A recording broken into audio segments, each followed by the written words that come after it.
Tengo dos mamás. Fotógrafos de Tepito. Roy el pescador. Bienvenidos a Vientos, noticias que vuelan. El noticiero con información, historias y opiniones para ti. La típica familia se compone de mamá, papá y sus hijos. Pero además, hay familias con uno o dos papás o mamás o donde los abuelos cuidan de sus nietos. Hoy vemos el ejemplo de una familia que cuenta con dos mamás.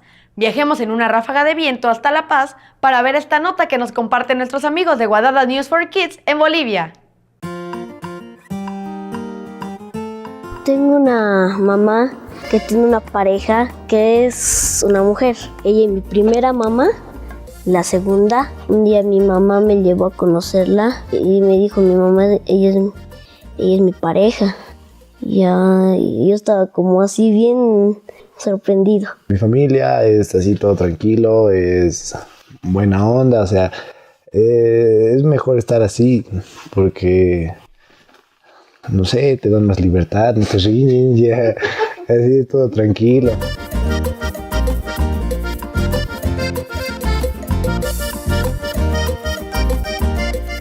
A mi mamá y la Pili ya llevan 4 años juntos. Me dijo, ella es Pilar, y me dijo primero es mi amiga. Y después ya me fui enterando de que era su pareja. Yo lo he dicho allá.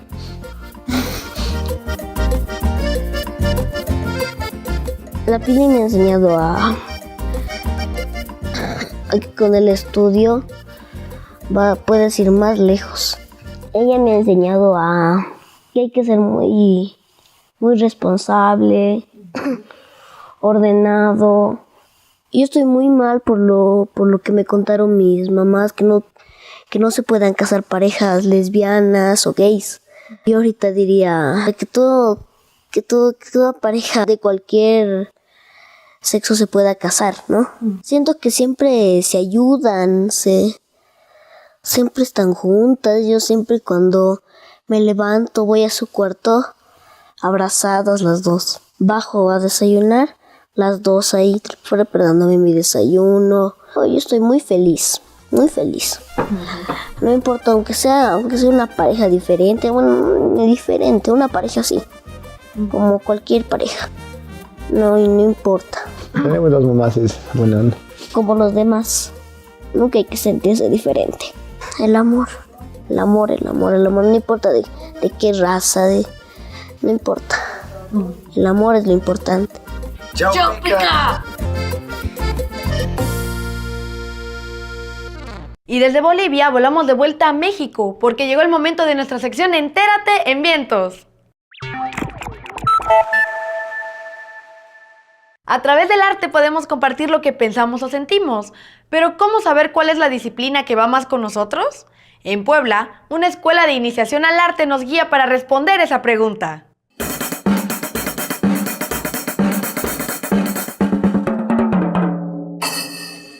Nos combinamos con los de artes plásticas y uno de música. Los demás éramos de teatro.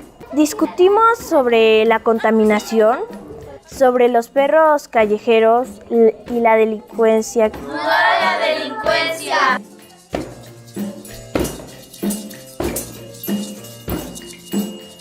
Representábamos a dos chicas que iban saliendo de la escuela y todo, y pues tiraban sin culpa la basura. De ahí como que hicimos un reversa, como si fuera una película, y de ahí volvimos a empezar, pero esta vez sí con la reflexión de que no debíamos hacerlo, de que no era correcto el tirar la basura en la calle. Yo pienso que un niño puede hacer todo mientras se esfuerce y que tenga el apoyo de los demás y que también tenga el apoyo de sí solo para que pueda lograrlo. Al salir a un escenario, sientes que todos te ven. Y te pones muy nervioso cuando todos te ven a ti. En las artes plásticas no me da tanto miedo porque es casi explicar.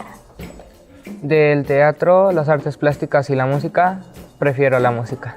Prefiero el teatro. Me quedaría con las artes plásticas. Yo me quedo con el teatro. Prefiero las artes plásticas. Me gusta más pintar, dibujar, crear.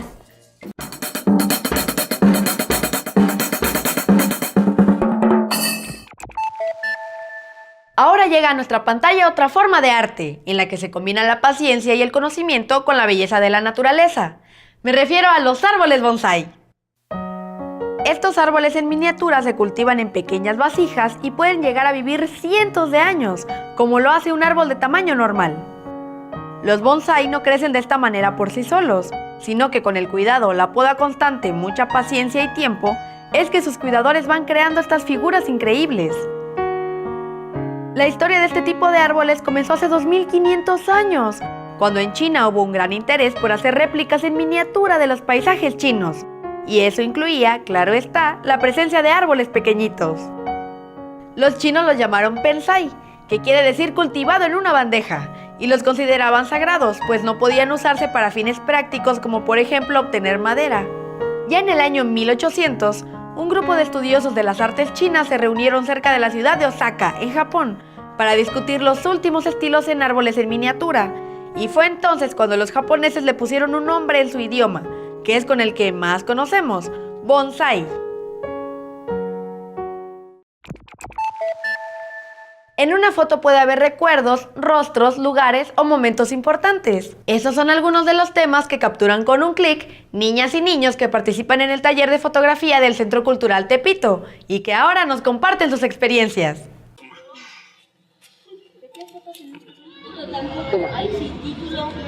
Fernanda, Vanessa. A ver, ¿quién más falta? Quiero que hagan fotos de los que están tomando ya en la pintura y las fotos de aquí, ¿eh? Ajá, que saquen chidas. Dame si la mano.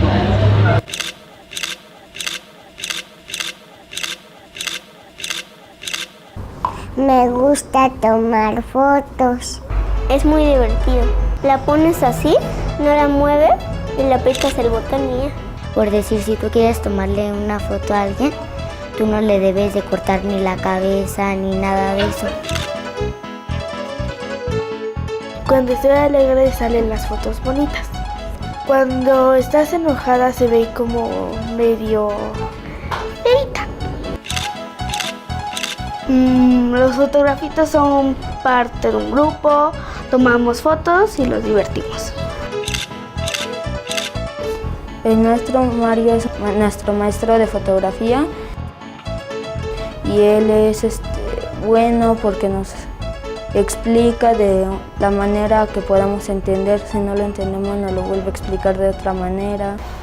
Pues Tepito es bueno, mucha gente lo critica porque pues, dicen que es muy malo y así, pero pues toda la gente no está enterada de lo que pasa, de que hay muchas cosas bonitas, como los fotografitos de Tepito. Desde los 9 años yo tomaba una cámara digital y me tomaba fotos, así retratos y a mis amiguitos y así con los que salía al parque. Después de los 13 años tuve una recaída, o sea, falleció mi hermano y de ahí estaba así muy triste y me sentía mal, ¿no? Entonces, gracias a los fotografitos fue así como un ánimo, ¿no? Principalmente me ha ayudado a descubrir qué es lo que quiero cuando ya sea mayor, ser fotógrafa profesional. Me ha ayudado a superar unas metas, me han ayudado a comprender cómo se usa una cámara, lo que es una cámara, qué es el enfoque, todo lo que contenga la fotografía.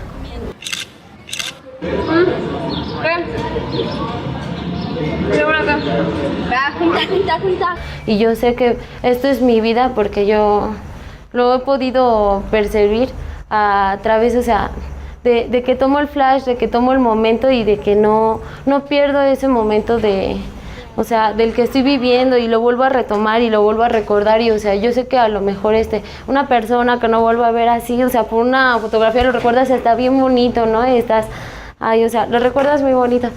Me gustaría invitarles a que tomen fotos.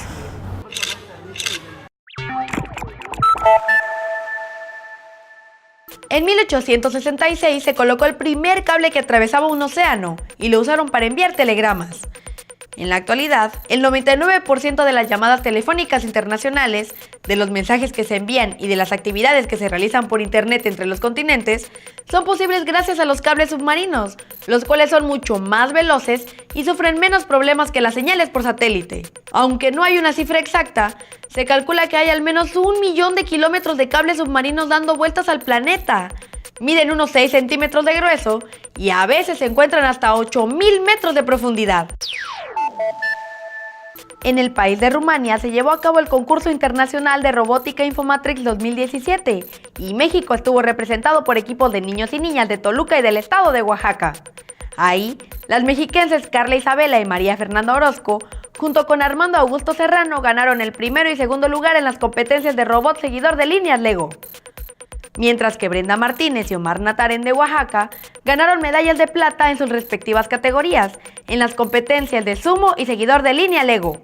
Muchas felicidades a estos niños y niñas triunfadores. En la sección Dinos, recibimos un video en el que niños y niñas nos cuentan la historia de un río que quizás sea parecida a la de alguno que tú conozcas. Esta es una iniciativa de World Vision México en su programa Voces de Cambio. Había una vez en una comunidad llamada Nexcuayo un arroyo muy bonito que cada semana las personas recogían la basura para limpiar el arroyo, pero dejaron de hacerlo. El arroyo se contaminó y se murieron todos los animales que se encontraban ahí. Un grupo de niñas y niños se dieron cuenta de lo sucedido. Les dio mucha tristeza. Reciclaron botellas, bolsas y otras cosas. Se llevaron a su casa la basura que podían reutilizar y realizaron diferentes materiales como carteras, canastas, macetas, flores, portalapiceras, alcancillas, bolsitas y pulseras. Utiliza las 3 R's o al menos recicla. En la pesca deportiva, una sola persona se prepara con caña y anzuelo para atrapar un pez. Se trata de una actividad que requiere de esfuerzo y técnica. Este es el caso de Roy, un niño tabasqueño que además de participar en concursos de pesca, ayuda a mantener limpios los ríos y practica la pesca responsable.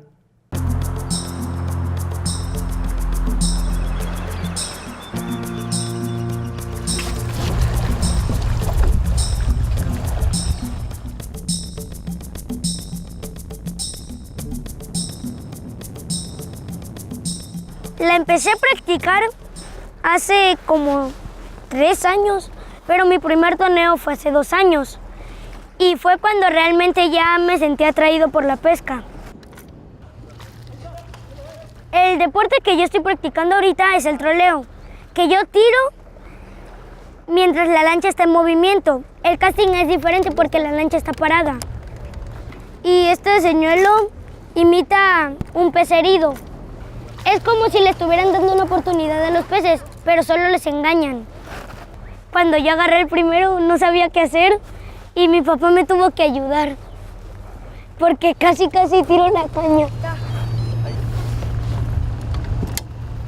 Los que vemos chicos, los liberamos. Los que vemos que no tienen la talla, también los liberamos. Y ellos agarran chicos, pero no los liberan. Se los quedan y la mayoría ni siquiera se los comen y que solo los agarran por diversión. Ayudamos a los ríos, como esa basura, la tiramos afuera.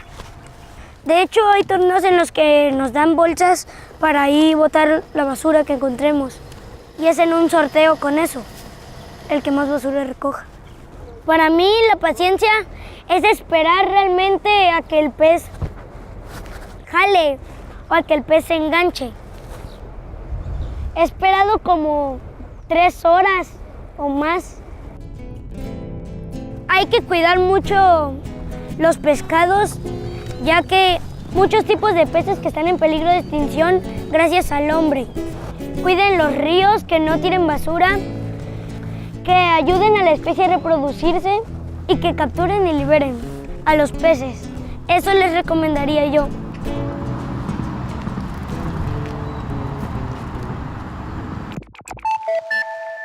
Muchas gracias por habernos acompañado.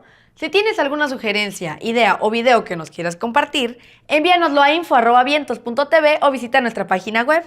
No lo olvides, La próxima semana nos vemos por acá con más de Vientos, noticias que vuelan.